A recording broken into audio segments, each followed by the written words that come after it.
ओम शांति। आज की डेट है 28 मार्च 2024। मुरली के 5 मुख्य पॉइंट्स हैं जिसे दिन भर मनन चिंतन करना है। तो सुनते हैं बाबा के मधुर महावाक्य। फर्स्ट पॉइंट है, बाबा ने आज पुरुषोत्तम संगम युग की महिमा की है। बाबा कहते हैं पुरुषोत्तम उससे कहा जाता है जो ऊंच और पवित्र मनुष्य हो। तो सबसे ऊंच और पवित्र मनुष्य कौन से हैं? लक्ष्मी नारायण थे। पुरुषोत्तम संगम युग है ही कल्याणकारी युग। तो इस युग को कभी भी भूलना नहीं चाहिए, क्योंकि इसी युग में हम अपने संस्कार को परिवर्तन करते हैं। पुरानी दुनिया बदल नई होती है। बाबा हमें प्यार से शिक्षा देते हैं कि किसी को भी दुख मत दो। कुछ भी भूल होती है तो दुख होता है, भूले होती है तो दुख देते हैं। तो बाबा डायरेक्शंस देते हैं कि योगी बनो, भोगी नहीं, क्योंकि योगी से ही हमारे विकर्म विनाश होते हैं। बहुत बहुत मीठा बनना है। परम पिता परमात्मा के साथ योग लगाते रहो तो हम सच्चे योगी बन जाएंगे, क्योंकि बाबा है ही सच्चा। हमारा बुद्धि योग सिर्फ और सिर्फ एक सच्चे बाप के साथ होना है, क्योंकि वह जो भी कुछ सुनाते हैं वह सब सत्य ही है। योगी और भोगी दो प्रकार के लोग भी होते हैं। भोगी भी अनेक प्रकार के होते हैं। कोई शारीरिक से भोगनी पड़ती है, तो कोई संबंध संपर्क से भोगना पड़ता है, कभी फाइनेंशियलिटी से भी भोगना पड़ता है। तो भोगी के तो बहुत सारे प्रकार हैं। बाबा कहते हैं योगी भी अनेक प्रकार के होते हैं, लेकिन हमारा योग तो सिर्फ एक ही प्रकार का है। किसी को इस पुरुषोत्तम संगम युग का पता ही नहीं है कि हम पावन योगी हैं व पतित भोगी हैं। 5000 वर्ष के बाद यह दुनिया पुरानी होती है। अब हम हैं संगम युगी ब्राह्मण कुल के। ऊंचते ऊंच है ब्रह्मा, परंतु ब्रह्मा को शरीरधारी दिखाते हैं। शिव बाबा तो अशरीरी है। अभी हम समझते हैं कि अशरीरी और शरीरधारी का मिलन होता है। तो यह कितना वंडरफुल पार्ट है।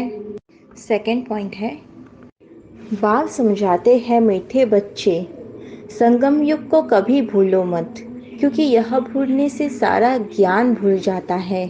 बाप आकर दुनिया को भी बदलते हैं तो बच्चों को भी बदलते हैं। सारी दुनिया की जो भी आत्माएं हैं सब बाबा के बच्चे हैं। सबका पार्ट इस ड्रामा में है। बाप तुम बच्चों को रावण पर विजय प्राप्त कराते हैं। रावण पर विजय प्राप्त होते ही राम राज्य शुरू हो जाता है। रावण राज्य तो पुरानी दुनिया को कहते हैं। रचयिता बाप है, वह बैठ हम बच्चों को रचना का राज समझाते हैं। बाप है रचयिता, बीज रूप है। बीज को कहा जाता है वृक्षपति। सारे विश्व का कितना बड़ा झाड़ है। वह तो है जड़, यह है चैतन्य, सतचित आनंद स्वरूप। मनुष्य सृष्टि का बीज रूप है बाबा। उससे कितना बड़ा झाड़ निकलता है। सबसे बड़ा झाड़ है तो वह है मनुष्य सृष्टि का। ऊंचते ऊंच बाप नॉलेजफुल है। बाबा की समझाने से हमारी बुद्धि बेहद की हो गई है कि यह जो झाड़ है मनुष्य सृष्टि का, वो कितना बड़ा है। तो उसके लिए भी बाबा हमें कितना बड़ा पोलार देते हैं। कितना बड़ा पोलार इस झाड़ को मिला हुआ है। जब सतयुग था तब अहिंसक सिर्फ एक ही देवता धर्म के थे। सतयुग में तो सभी पवित्र सुख शांति में रहती है। सब मनोकामनाएं 21 जन्म के लिए पूरी हो जाती है। सतयुग में तो कोई कामना नहीं होती। अनाज आदि सब कुछ अथाह मिल जाता है। देवताएं खारे सागर के किनारे जमीन पर नहीं रहते थे, वह तो मीठी नदियाँ जहाँ थी वहाँ पर देवताएं थे, मनुष्य वहाँ पर बहुत थोड़े थे, सबको एक एक को बहुत जमीन होती थी। सतयुग तो है ही वाइजलेस वर्ल्ड। जब नया झाड़ होता है तो वह बहुत छोटा होता है। पहले थूर में एक धर्म था, फिर फाउंडेशन से 3 ट्यूब्स निकलती है। थूर से ही तार तालियाँ छोटी छोटी निकलती है। बर्ड का झाड़ सारा खड़ा है, लेकिन थूर है ही नहीं, वह तो सूखता भी नहीं है। सारा झाड़ हरा भरा खड़ा है। बाकी देवी देवता धर्म का फाउंडेशंस है नहीं, थूर तो यही है ना। बाप कहते हैं हम 3 धर्म स्थापन करते हैं। बाबा आकर हमें ब्राह्मण बनाते हैं, सूर्यवंशी बनाते हैं, चंद्रवंशी बनाते हैं। 3rd पॉइंट है, भगवानुवाच काम महाशत्रु है। उनको जीतने से जगज्जीत बनते हैं परंतु समझते नहीं हैं। अगर देवता बनना है तो इन सभी विकारों से जीतना है, इन सभी विकारों को छोड़ना पड़े। महावीर भी हम हैं, इसमें डरने की कोई बात नहीं। महावीर ही विजय माला में पिरोए जाते हैं। अभी के मनुष्य ऐसे होते हैं जो रॉन्ग बातें सुनने पर हिरे हुए हैं, लेकिन हमें रॉन्ग बातें नहीं सुननी है। See no evil, hear no evil, talk no evil, think no evil. हमें कान मिले हैं अच्छी बातें सुनने का। भगवान कहते हैं पवित्र बनो। 4th पॉइंट है, पहले पहले यह भारत बहुत भरपूर खंड था, अब तो खाली हो गया है, इसलिए इसका नाम हिंदुस्तान रख दिया है। जब पहले भारत था तब बहुत धन दौलत पवित्रता सुख शांति सबसे भरपूर था। अब है दुखों से भरपूर। बाबा कहते हैं पहले अल्फ पर समझाओ, अगर अल्फ को ना जाना तो कुछ भी रहस्य बुद्धि में आएगा ही नहीं।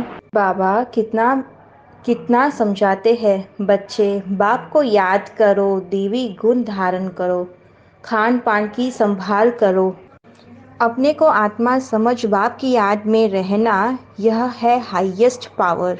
क्योंकि बाबा है tower of purity, tower of silence, शांति का धाम है मूल वतन।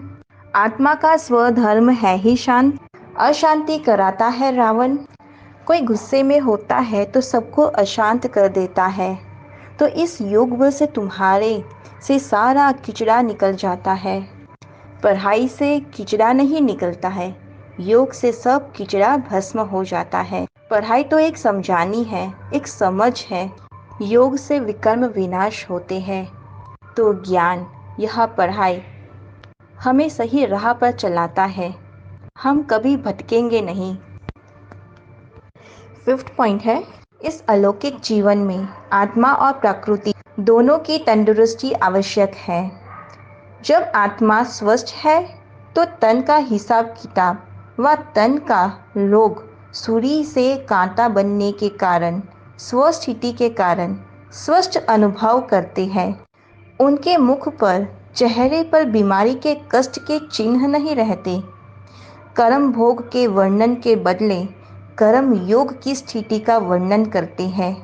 तो ये परिवर्तन की शक्ति से कष्ट को संतुष्टता में परिवर्तन कर संतुष्ट रहते भी है और संतुष्टता की लहर फैलाते भी हैं। दिल से, तन से, आपसी प्यार से सेवा करो तो सफलता निश्चित मिलेगी। अच्छा, ओम शांति।